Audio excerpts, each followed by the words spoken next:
ሰላም ጤና ይስጥልኝ። እንዴት ናችሁ ተማሪዎች? ሰላም በያላችሁበት ይሁንላችሁ። ይዤላችሁ የቀረብኩት የ10ኛ ክፍል የኬሚስትሪ ትምህርት ዩኒት 6 ሃይድሮካርበንስ ኤንድ ዜር ናቹራል ሶርስስ ኤክሰርሳይዝ 6.3 መልስ ነው። question number 1 which structure does not represent 2-methyl pentane? የመጀመሪያው ጥያቄ 2-methyl pentane ስትራክቸር የማይወክለው የቱ ነው የሚለው ኤ 2-methyl pentane ይወክላል። ምክንያቱም ቁጥር ስንሰጥ 1 2 3 4 5 ነው። ሁለት ቁጥር ላይ ሜታይል አለ። ቢ also 2-methyl pentane ነው።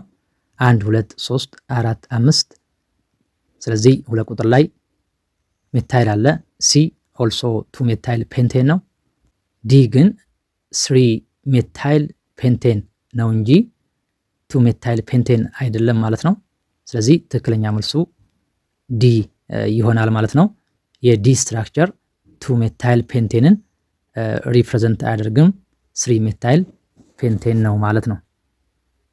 question number 2 write the structure and give the opaque name for an alkane with the formula C6H14 that has only primary CH3 and secondary CH2 carbon atoms።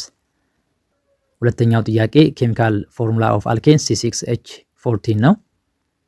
አልኬን ጀነራል ፎርሙላ CnH2n + 2 ነው። ነምበር ኦፍ ካርበን n ማለት ነው 6 ነው። ስለዚህ በዚህ መሰረት C6H14 የአልኬኑ ኬሚካል ፎርሙላ ነው ማለት ነው። የዚህን ኬሚካል ፎርሙላ ስትራክቸር ጻፉ ነው የሚለው። ከዛ ኦፓክ ኔም ስጡ ነው የሚለው። ይሄ ስትራክቸር ፕራይመሪ CH3 እና ሰከንዳሪ CH2 ካርበን ብቻ ነው የያዘው ነው የሚለው ማለት ነው። ስትራክቸሩ ይሄን ይመስላል። 1 2 3 4 5 6 ነው ማለት ነው። ፕራይመሪ ካርበን አተም CH3 እዚህ ጋር አለ and also CH3 ፕራይመሪ ካርበን አተም 2 ይኖረዋል ማለት ነው። ሰከንዳሪ ካርበን አተም ደግሞ CH2 CH2 CH2 CH2 ይኖረዋል ማለት ነው። ስለዚህ የዚህ ኦፓክ ኔም ሄክሴን ይባላል ማለት ነው።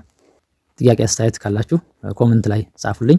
ለሚቀጥለው ኤክሰርሳይዝ 6.4 እናያለን። እስከዛው ድረስ ቸር ሰንብቱ።